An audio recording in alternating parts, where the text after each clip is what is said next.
The decline of the Library of Alexandria. The creation of the Library of Alexandria. Alexander the Great had the idea to create a universal library where all texts were to be found and translated in Greek, after witnessing the library of Ashurbanipal at Nineveh. He died before he could accomplish his dream, but his close friend and advisor, Ptolemy I, started the creation of the Library of Alexandria in the city of Alexandria, the city of Hellenism, which Alexander founded. The Museum, a cultural center that served the Muses, was an academy attached to the library, and is debated as to whether Ptolemy I or II created.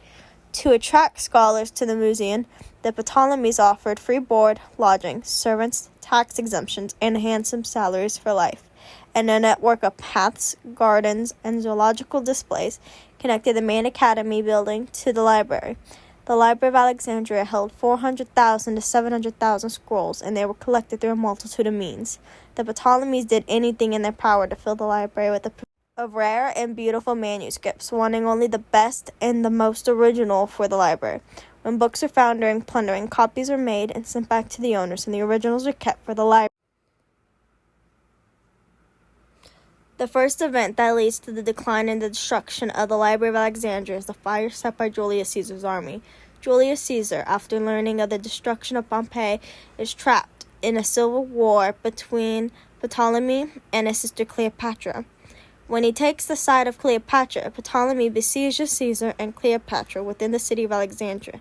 In defense of the city, it is said that Caesar either set flame to some ships in the harbor, and then fire spread up to the library, or that an arrow of flame was shot, which caused the destruction. It is said that only part of the library was destroyed and was able to be saved, and that only 40,000 scrolls were lost.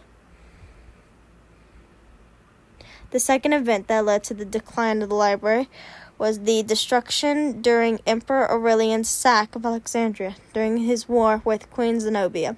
It is said that during the course of fighting, the areas of the city in which the museum was located were heavily damaged and destroyed because of resistance from the citizens. An account from Ammianus Marcellinus states that the district is razed to the ground. The third event that led to the decline of the library was the religious riots made by Christians.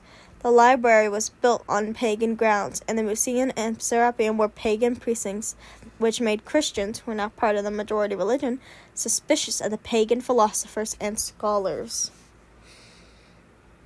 The fourth event that led to the destruction of the Library of Alexandria was a strife between Christians and Jewish populations in Alexandria. In 415 CE, violence broke out between these two populations, and Hypatia, the last great scholar associated with the library, protested when Cyril, the Christian prefect, ordered that the Jews leave. When she protested, Cyril ordered her execution, and she was then murdered by a group of Cyril's followers, who then sacked and burned the library down. It is said that there may have been some of the library saved, for the Caliph Omar instructed his general during the Arab conquest of Egypt to destroy all the writings left in the Great Library, excluding those of Aristotle. It was the largest informational hub in the world at the time, housing works of art, philosophy, math, science, and literature. It signifies the loss of information over a period of time and how events can lead to the loss of documents belonging to some of the world's most famous philosophers and scholars.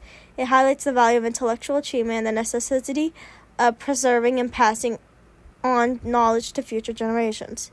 Each book or scroll destroyed, whether through fire, mishandling, or simple decay, represents untold stories, forgotten discoveries, and intellectual achievement now vanished. In this sense, the Library of Alexandria is as a reminder of the fragility of human knowledge and the importance of preserving intellectual heritage. Stated by History Facts, what knowledge do we lose at the Library of Alexandria?